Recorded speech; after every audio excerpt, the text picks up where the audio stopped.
Assalamualaikum warahmatullahi wabarakatuh. Kembali lagi bersama saya di channel Ngulik Sejarah. Pada kesempatan kali ini saya akan kembali lagi membacakan suatu kisah misteri yang berjudul Santet Celana Dalam. Cerita kali ini ditulis oleh Ras 140217. Nantinya kalian juga bisa seperti biasanya mengunjungi tweet beliau secara langsung. Dan seperti biasanya juga saya akan mencantumkan linknya pada kolom deskripsi video kali ini. Yuk daripada kita lama-lama, kita langsung saja menuju ke ceritanya.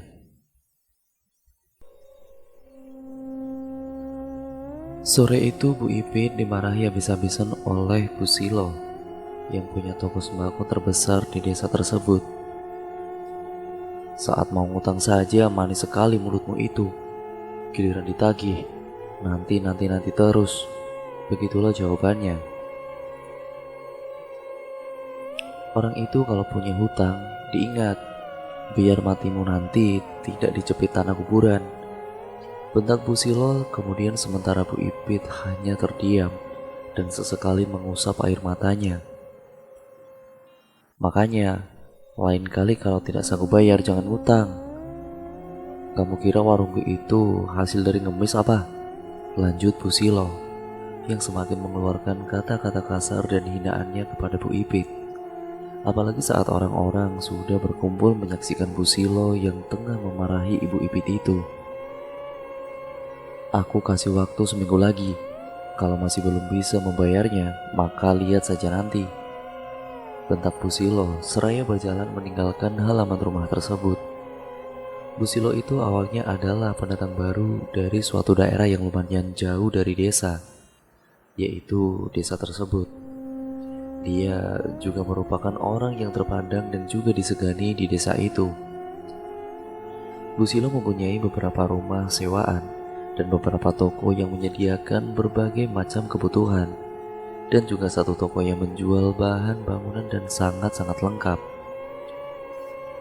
Hampir sepertiga lapak di pasar merupakan milik Bu Silo yang dikelola oleh anak-anak dan juga anak buahnya.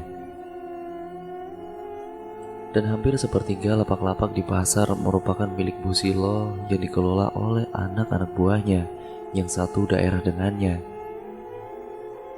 Bu, saya mau ngetang beras sama minyak goreng, ucap seorang anak kecil laki-laki berusia 12 tahunan kepada Bu Silo yang tengah duduk sambil menghitung uang hasil berjualan.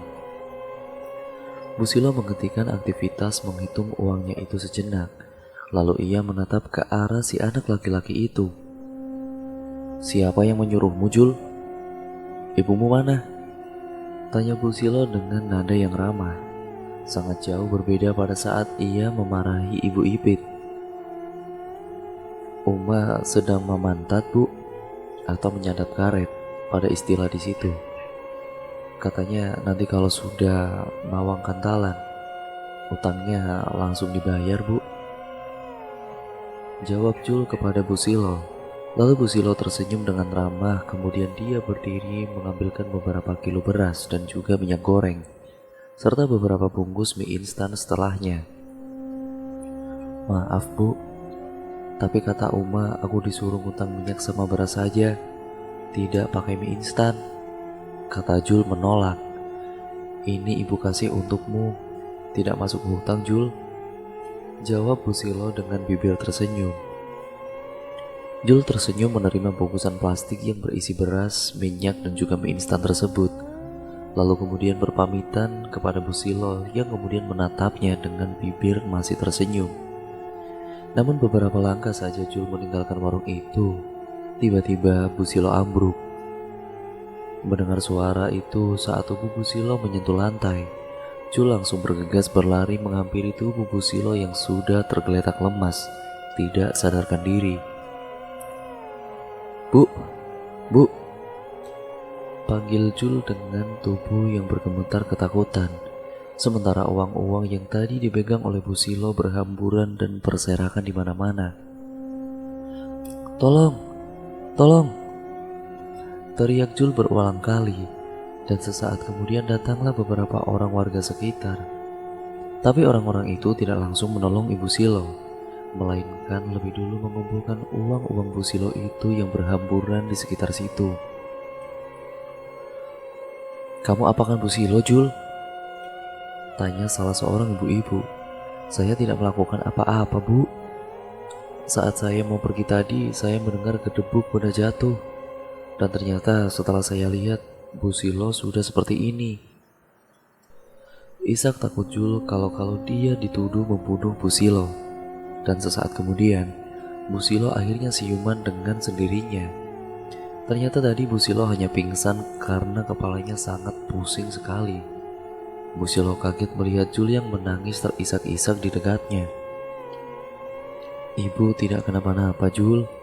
Jangan menangis," ucap Bu Silo seraya mengusap-usap kepala Jul. Sesaat kemudian, Bu Silo sadar kalau uangnya sudah lenyap. "Uang-uangku mana?" tanya Bu Silo kepada orang-orang yang berada di situ. Orang-orang itu berpandangan lalu menunjuk Jul.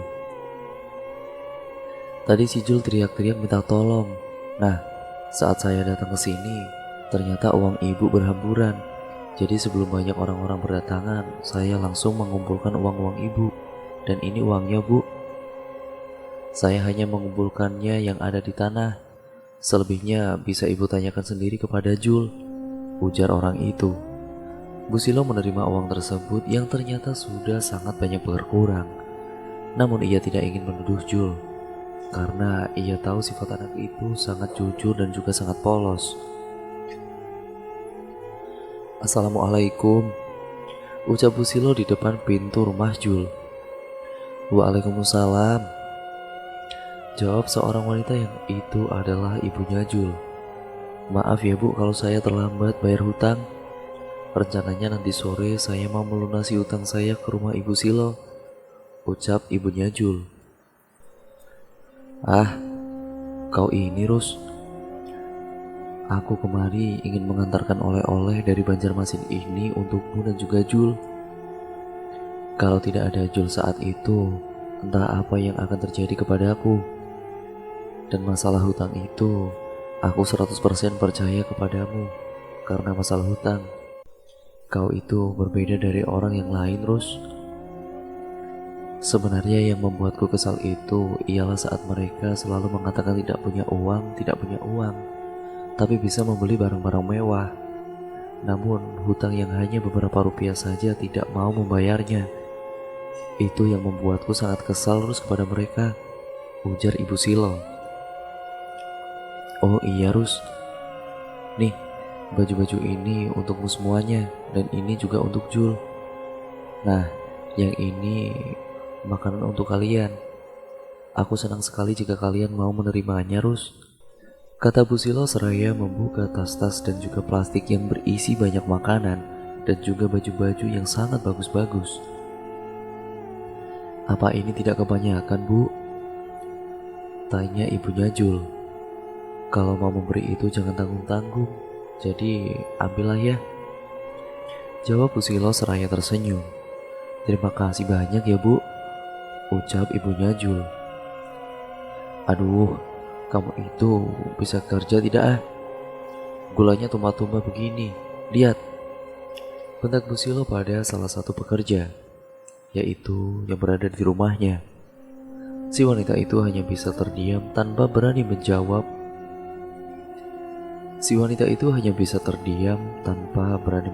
Bentakan Bu Silo.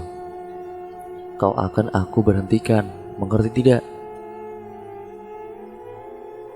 Hari itu Bu Silo akan berangkat untuk membeli barang-barang di tokonya yang sudah mulai habis.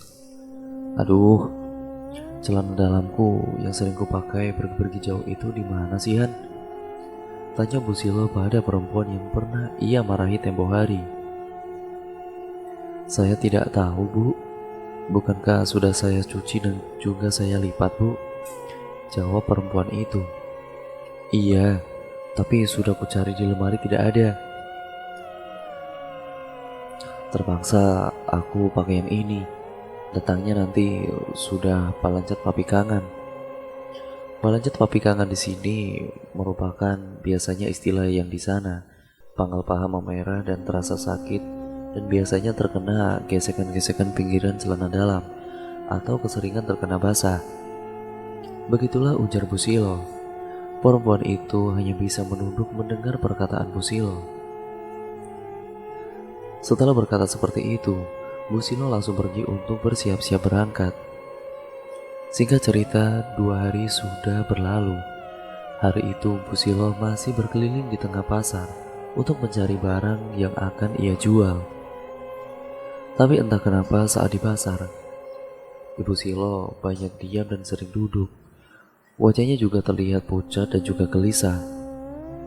"Saya pulang duluan ya, kamu yang membeli semuanya ya," ujar Bu Silo, seraya menyerahkan tasnya yang berisi uang kepada orang kepercayaannya yang sekaligus keluarganya itu. "Loh, memangnya kenapa kak?" tanya keluarganya tersebut. "Tidak ada apa-apa, kepalaku sangat pusing. Rasanya aku kurang enak badan," jawab Pusilo kemudian. "Aku antar ya kak," ujar keluarganya itu menawarkan. "Tidak usah, aku pulang ke penginapannya sendiri saja tidak apa-apa.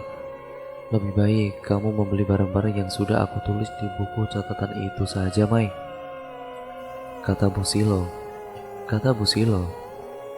Keluarganya itu pun mengangguk mengiyakan. Busilo dengan langkah yang aneh pergi meninggalkan pasar kemudian, lalu menuju ke arah tukang bajai yang tengah menunggu penumpang. "Aku akan ke penginapan S. Dalam hal ini penginapan S itu sudah kami samarkan ya teman-teman," ujar Busilo pada si tukang bajai, seraya membuka pintu bajai tersebut. "Iya bu." Di sepanjang perjalanan menuju ke penginapan itu, Busilo sudah merasa sangat tidak nyaman sekali pada daerah kewanitaannya. Ada rasa sakit bercampur gatal yang tidak biasa di situ. "Di sini kan bu penginapannya?" tanya si tukang bajai. Iya, ini pak uangnya," jawab Busilo dengan gelisah, seraya memberikan uang yang lumayan besar kepada si tukang bajai. Bu, sebentar bu, kembaliannya," panggil si tukang bajai. Namun Busilo tidak menghiraukan panggilan itu. Ia terus berlari kecil menuju ke dalam penginapan. Singkatnya, saat sudah berada di dalam kamar penginapannya, Busilo langsung ke dalam kamar mandi. "Kak, badanmu panas sekali kak," kata Maya. Busilo menggigil menahan rasa sakit dan gatal di kemaluannya. Sudah beberapa hari mereka terlewat jadwal untuk pulang. Sementara Busilo semakin bertambah parah kondisinya. Maya yang ikut bersamanya itu pun menjadi bingung antara harus membawa Busilo pulang dengan keadaan yang seperti itu, atau ia yang pulang terlebih dahulu untuk mengabarkan kepada keluarganya yang lain tentang apa yang terjadi kepada Ibu Silo. Ia sangat bingung pada kala itu. Ia benar-benar tidak tega kepada Ibu Silo. Yang menambah kebingungannya ialah saat pemilik penginapan mengusir mereka, karena Bu Silo yang sudah tidak bisa bangun dan berjalan ke WC untuk buang air kecil ataupun buang air besar yang ia lakukan dari atas tempat tidur penginapan.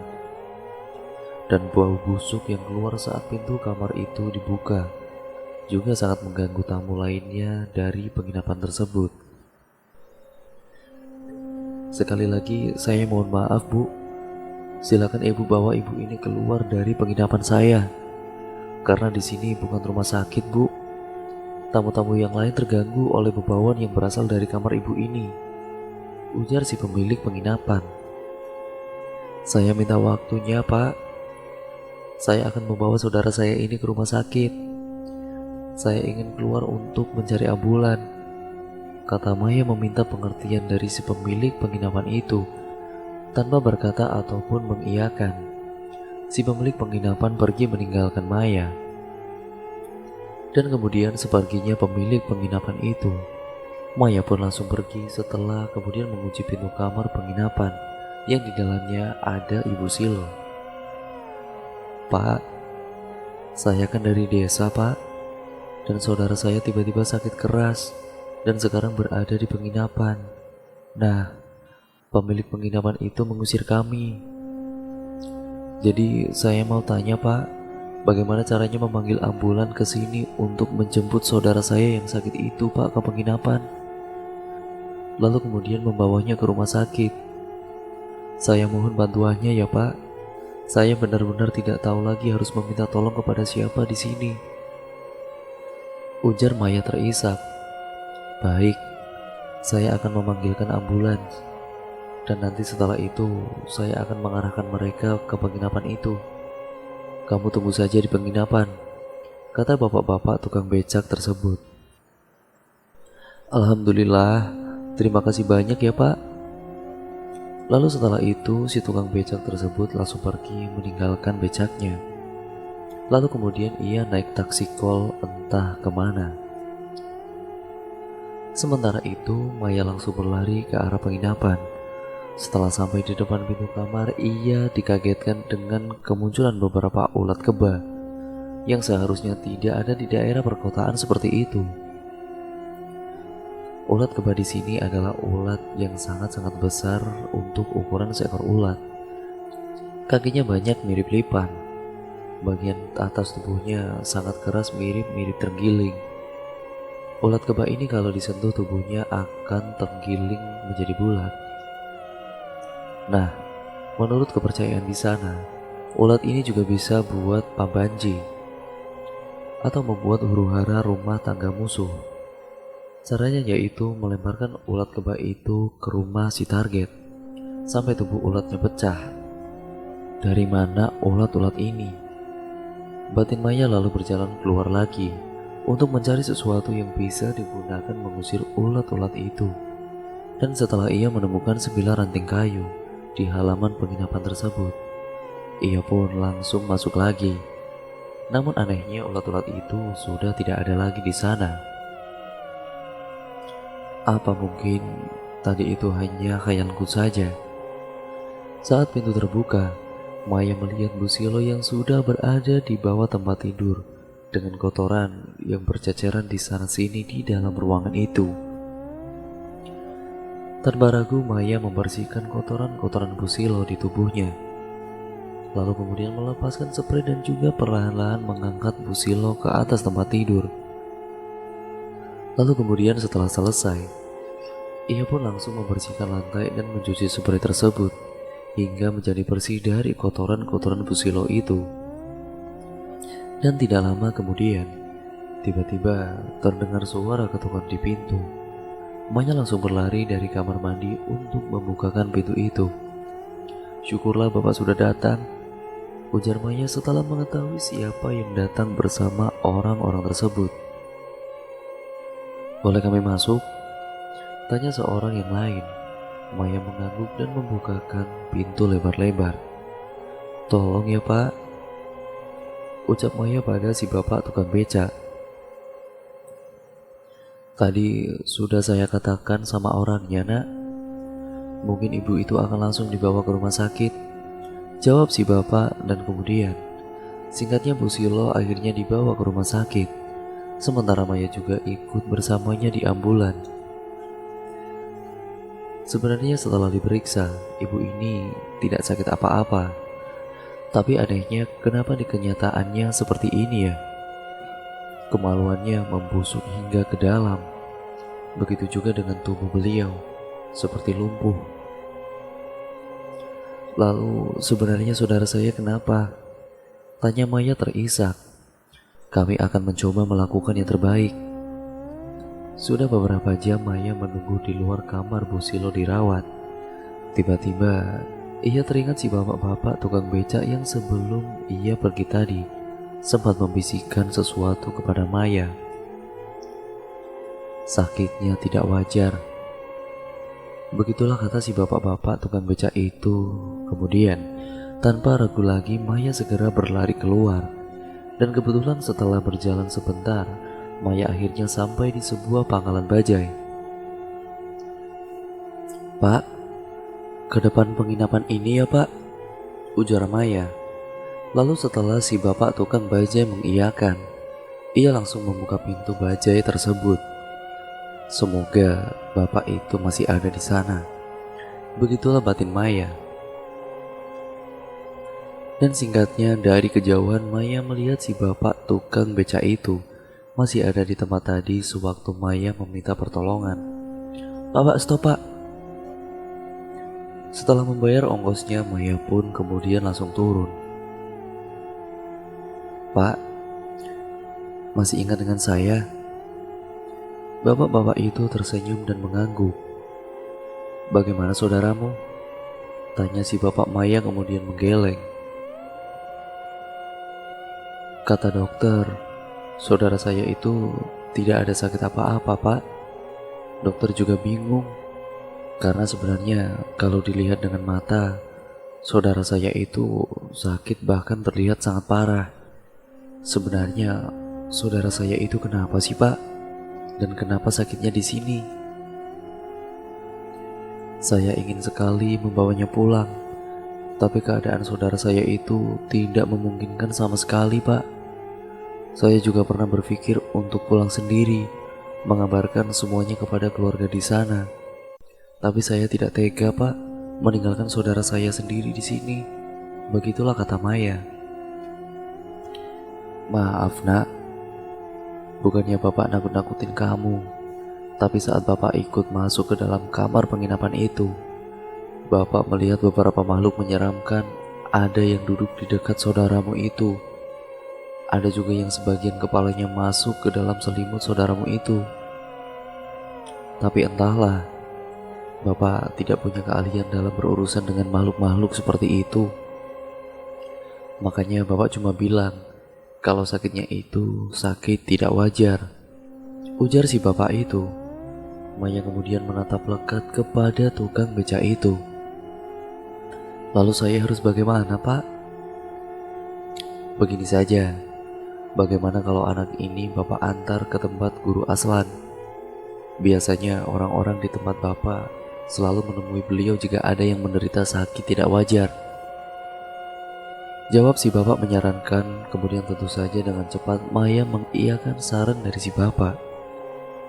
Lalu singkat ceritanya, mereka berdua pun berangkat ke rumah Guru Aslan dengan mengendarai becaknya si bapak itu. Perjalanan itu sangat lama Maya rasakan. Hari pun sudah semakin sangat larut malam saat mereka sampai di desanya Guru Aslan. Mereka berdua akhirnya sampai di rumah berukuran 7 kali 12 meter yang dibangun dengan kayu ulin di keseluruhan rumahnya. Si bapak tukang beca itu pun akhirnya turun, nafasnya masih terdengar ngos-ngosan. "Assalamualaikum," ucap si bapak sembari mengetuk daun pintu rumah itu.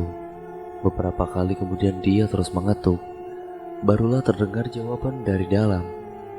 "Waalaikumsalam warahmatullahi wabarakatuh," jawab seseorang seraya membukakan pintu. "Guru Aslannya ada, Pak?" tanya si bapak saat melihat siapa yang membukakan pintu, yaitu seorang laki-laki tua yang berusia 70 tahunan lebih, namun masih nampak gagah. "Ada, ayo silakan masuk," jawab lelaki tua itu dengan ramah. Mereka berdua dipersilakan duduk dan setelah itu lelaki tua itu dengan ramah. Mereka berdua kemudian dipersilakan untuk duduk. Lelaki tua tadi langsung berjalan ke arah kamar paling ujung dekat pintu dapur. Setelah menunggu beberapa saat kemudian, muncullah seorang laki-laki yang berusia sekitar 40 tahunan yang masih mengenakan kopiah dan juga memegang tasbih. Guru Aslan menatap dengan lekat ke arah samping Maya. "Maaf, kami datang selarut ini," ucap si bapak tukang beca. Kemudian Guru Aslan tersenyum dengan ramah. Tidak apa-apa. Kalau boleh saya tahu apa tujuan kalian kemari?" "Begini Guru," kata si bapak tukang beca seraya menceritakan semuanya tentang Ibu Silo. Guru Aslan terdiam dengan sejenak, lalu ia menarik nafas dengan panjang. "Kamu pulanglah. Kamu sudah ditunggu," Nanti biar saya yang menyusul ke rumah sakit. Ucap guru Aslan seperti berusaha menyembunyikan sesuatu yang ia sudah tahu.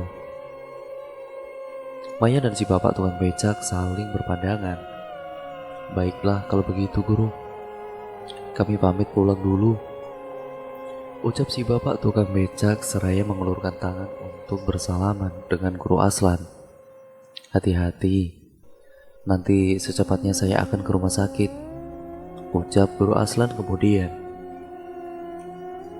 Maya dan si bapak tukang becak itu pun langsung berjalan keluar rumah. Lalu kemudian Maya naik ke atas becak, dan si bapak mulai mengayuh becaknya kembali. Sejak pertama melihat gelagat guru Aslan yang tadi benar-benar seperti menyembunyikan sesuatu itu, perasaan Maya sudah sangat tidak enak. Dadanya berdegup dengan kencang dan sekujur tubuhnya mulai gemetar. Entah perasaan apa itu. Beberapa kali mereka berdua beristirahat di tepi jalan hingga saat adzan subuh sudah berkumandang. Barulah mereka sampai di rumah sakit. Dan dengan mata yang sudah mulai sangat berat, keduanya langsung masuk dan ternyata di sana sudah ada guru Aslan seorang diri, tengah berdiri menatap ke pintu kamar. Assalamualaikum. Waalaikumsalam warahmatullahi wabarakatuh. Bagaimana bisa sampai duluan? Tanya Maya tidak mampu menyembunyikan rasa penasarannya. Saya lewat jalan memotong, jawab guru Aslan. Si bapak tukang becak hanya bisa mengerutkan keningnya. Ia tahu kalau jalan memotong itu ialah yang ia lewati bersama Maya tadi. Memang agak dekat, tapi kalau dengan berjalan kaki, rasanya tidak mungkin bisa secepat itu. Maya membuka pintu kamar itu dan kemudian pintu terbuka. Bau busuk menyeruak keluar kamar. Astagfirullahaladzim. Guru Aslan bergegas masuk dan kemudian duduk bersila. Ia mulai bersikir. Gerakan tangan guru Aslan memetik tasbihnya semakin cepat setiap saat. Pergilah dari tubuh wanita ini, wahai makhluk laknatullah. Dan seketika tubuh Busilo bergetar dengan hebat. Bau busuk semakin kuat tercium di dalam kamar itu. Maya dan bapak tukang becak itu pun hampir muntah dibuatnya. Tiba-tiba Busilo yang semula tidak bisa bergerak langsung berdiri dan kemudian matanya melotot dan menatap kepada guru Aslan. Guru Aslan itu bangkit dan kemudian dengan tangan yang masih memetik tasbih, matanya lekat menatap Busilo yang hendak menyerangnya. Beberapa kali Busilo menyerang guru Aslan dan semuanya bisa ia hindari tanpa melawan. Dan entah bagaimana bisa Busilo melempar ranjang rumah sakit itu ke arah guru Aslan. Dan guru Aslan yang tidak sempat menghindar itu pun terkena lemparan itu. Darah segar mengucur dari kepalanya seketika membuat pandangannya menjadi kabur. Allahu Akbar, Allahu Akbar, Allahu Akbar. Sementara si bapak tukang becak yang ingin membantu guru Aslan langsung dihalangi oleh Ibu Silo. Brak! Si bapak itu kemudian jatuh ke lantai setelah tubuhnya menghantam dinding. Darah merembes dari mulut dan hidung si bapak tukang becak itu. Dan sesaat kemudian ia tidak sadarkan diri lagi. Setelah mendengar keributan yang datang dari kamar Busilo, para perawat dan dokter berkumpul dan berusaha membuka pintu yang seperti dikunci dari dalam itu. Busilo kemudian perlahan-lahan mendekati Maya yang meringkuk dan menutup wajahnya dengan tangan karena sangat ketakutan. Busilo menjambak rambut Maya dengan keras. Tolong, tolong!